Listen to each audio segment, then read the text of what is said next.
Ами, знаем, че той не е запалил склада. Защо? Ами, защото е невъзможно от една цигара да се запали умишлено един склад. Обвинението е за умишлено престъпление. Дори да е запалено от неговата цигара, би следвало да е по непредпазливост, а му е предявено за умишлено. Значи умишлено го е запалил с цигара. Дайте да не изпадам в подробности повече, ще слушате следващите. Как изглеждаше вашия клиент? Ами, да, сравнително спокоен и комуникативен бих казала. Не, значи личи, че има някакъв психически проблем, но водихме смислен разговор с него.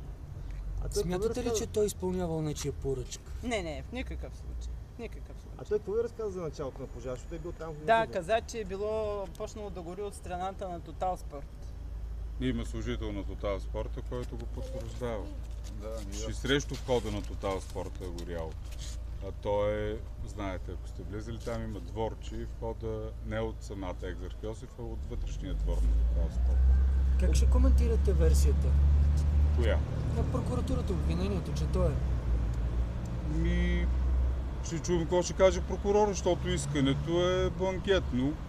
Няма нито един очевидец, поне от това, което прочетахме до тук, който нещо да казва конкретно за Любо. Цитираше се видеоматериал. Не сме го видяли, приложено, но на диск не сме го гледали. Казва, че от неговия прозорец е тръгнал огън. От неговата стая. Няма такива данни. Той казва, че имал закован шпертплат на неговия прозорец, за да не му духа. Това го потвърждават и други свидетели там, разни маргинали, които са му ходили на гости. Пък има една служителка от магазина от среща Галеро, която казва, че през някакъв през прозорец виждала как гори огън без пушек. Но пък се хвърля от цигарите на пода или в кошта с хартии? Ами той свидетел един го е казал, че се хвърля от цигарите на пода, но това било в някакъв проливен дъжд, покрива капел, има огьол на пода, пълен с фасове. Това е единственият свидетел, който го е казал. Удобна жертва ли е вашият клиент? Безкрайно удобно. Удобна е, без адрес, съден, с олигофрения. Идеален даже. Що се наехте да го защитавате? Не знам. Ами, наехме се, защото цялата държавна машина на разследване е впрегната срещу този беззащитен за мен човек. Как го определяте? Като изкупителна жертва или какво? Аз казах сутринта по една телевизия като необходимия грешник за Пловдивската прокуратура. Защо? Ами защото не се разследва пак според мен в правилната посока. Не може Любо да се запали умишлено единственото жилище, да кажа, да не кажа стаичка, която обитава. Окръжният прокурор заяви, че обществено опасен, защото последните два адреса, които пребивавал, са постигнати от същата съдба.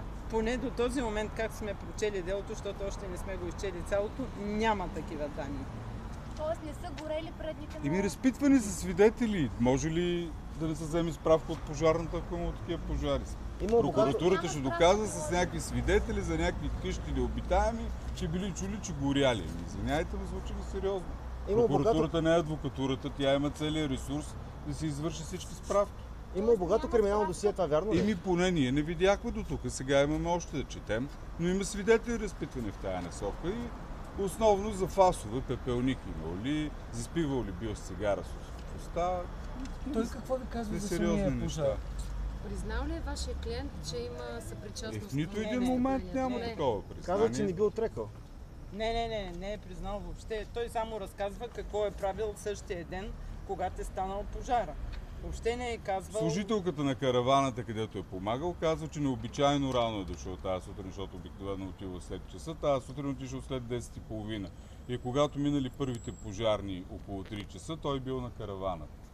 И тогава чул от някаква жена, че гори и тръгнал към складове. И през цялото време е бил при нас. Така казва служителката на караваната. Познава ли се как всъщност спи? Легално, нелегално? Как там Нелегално спи, за това спор няма. Познава ли? Катинар е заключвал. Да, той се признава. Намерил ли е този катинар? Има пожарникари, които казват, че е имало катинар на някаква врата. Има и свидетели, които казват, че е имало катинар. Тоест, вчера при влизането вътре е намерен катинар, така ли? Да, айде, че не Той вика. познава